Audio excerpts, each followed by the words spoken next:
And then the next thing is, well, it's painful to understand how much of what you're doing isn't productive. So I'll give you an example. So I've done this a couple of times with classrooms full of students. Usually when I'm lecturing about career development, say, okay, how much time do you waste? So then I get the class to vote. How many of you waste 10 hours a day? It's like 10% of the kids will put up their hands. And it's interesting because I don't define what constitutes waste. I just ask the question. So they're diagnosing themselves, right? I'm not saying you're wasting 10 hours a day. I'm just asking. It's like, given your own attitude, how much time are you wasting? 10 hours a day. It's like 10% of the people put up their hands. Well, when you get to like 6 hours a day, 80% of the people put up their hands. So then we do the arithmetic. It's like, because I like doing arithmetic with people. People hate arithmetic, but I like doing it. It's like, okay, 6 hours a day. It's 42 hours a week. So let's call that a work week, 40 hours a week. So that's a work week. Let's say, what's your time worth? You're a university student. Well, it's certainly worth minimum wage, because obviously, but it's worth way more than that, because if you spend a productive hour when you're 20, then you gain the benefits of that hour for the rest of your life. So there's the compounding effect of time spent when we were young. So I say, well, let's assume your time's worth $50 an hour, which I think is an underestimate, but whatever. Let's call it 50. We could call it 25, but we'll call it 50. If that's $2,000 a week you're wasting. It's $100,000 a year. It's like, how much better would your life be if you weren't wasting $100,000 a year? It's like, what is that over 40 years? $4 million. It's like, you're rich. You don't even know it. Quit wasting time. By your own definition.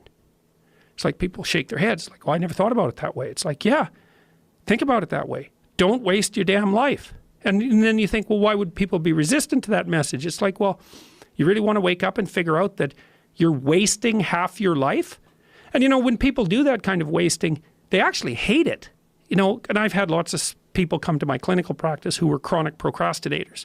You know, and so they're watching YouTube videos, say, but not ones that are good for them, although sometimes they will do that, but just browsing in that kind of mindless way that you do when you're not paying attention and you're trying to kill time. And people doing that, they feel bad, they get depressed, they feel anxious, they can't get away from it, they feel kind of quasi-addicted. That's what they're saying about social media now. It's a huge issue with young kids. Absolutely, but there's this feeling of kind of internal rot and corruption that goes along with it. It's like, yeah, well, you're wasting your life.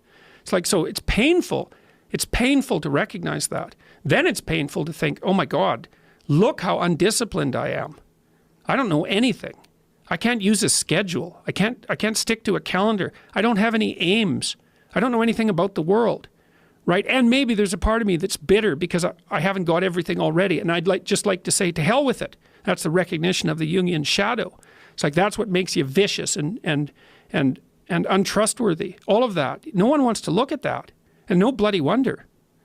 But hey, the alternative is worse. So the problem is, you say, like, just saying you stop wasting your life. Like, I think that's not enough. I think this is one of the reasons why a book like this is so important. Like, the idea of discipline in most people's eyes is like, if you're not a disciplined person, it's uncomfortable, it's going to be painful, it's frustrating, you have to force yourself into these things.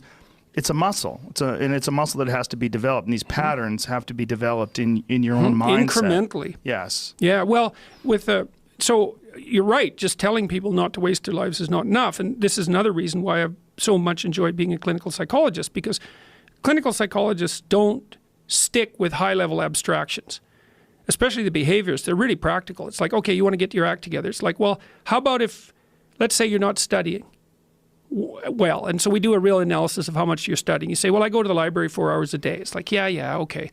How much time do you actually study in the library? Well, you know, I waste time. I have to travel there. I look at my phone. It's like, okay, well, how much? 15 minutes? Half an hour? How much is real studying? Well, maybe we figure out it's 15 minutes. Say, okay, so what you're going to do for 1 week is you're going to study for half an hour. That's all.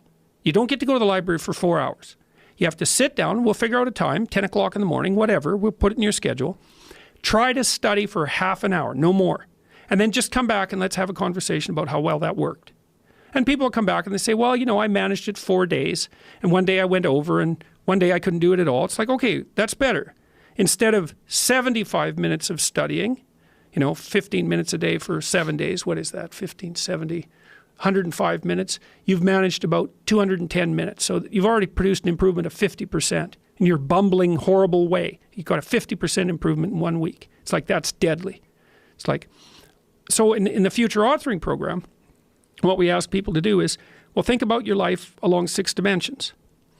What do you want for your, so the goal is this: you're going to take care of yourself. You're going to have a life in 3 years that justifies its suffering. That's the goal. So you can invent the damn life, but you have to think what you would be satisfied with, so you wouldn't be all bitter and resentful. It's like, okay, what do you want from your family? What do you want from your friends? How are you going to educate yourself? What do you want for your career? How are you going to use your time outside of work? How are you going to handle drugs and alcohol and other temptations like that? How are you going to keep yourself mentally and physically healthy? And these are open questions. Like, you get to answer them. The idea is you can have whatever you want, but you have to figure out what it is. It has to be realistic, and you have to figure out what it is. It's okay. So now develop a vision. What's your life going to be like in 3 to 5 years? So you write it down. Then we do something else, which is, okay, your bad habits and your resentment and your bitterness and all of that, your procrastination gets completely out of hand, and you auger down, and you're in your own personal version of hell in 3 to 5 years. What does that look like? Well, everyone knows that. It's like, everyone can look into the future and think, well, if I keep going on this dark path, this is where I'll end up. Well, then you've got little hell outlined for yourself to run away from, and you got a little heaven outlined for yourself to run towards, and then you're motivated. Because sometimes, you're just hopeful. I would like a good thing to happen. It's like, yeah, but I'd like to drink half a bottle of whiskey tonight too. It's like, so which is it going to be? Well, just being hopeful about the future might not be enough, but then you think, oh, I see, like, there's that little hell thing that I outlined that's waiting for me. And maybe I'm afraid of taking the next step forward because it's demanding and challenging. It's like, yeah, I'm afraid of that, but I'm way more afraid of where I might end up if I don't get my act together. And people should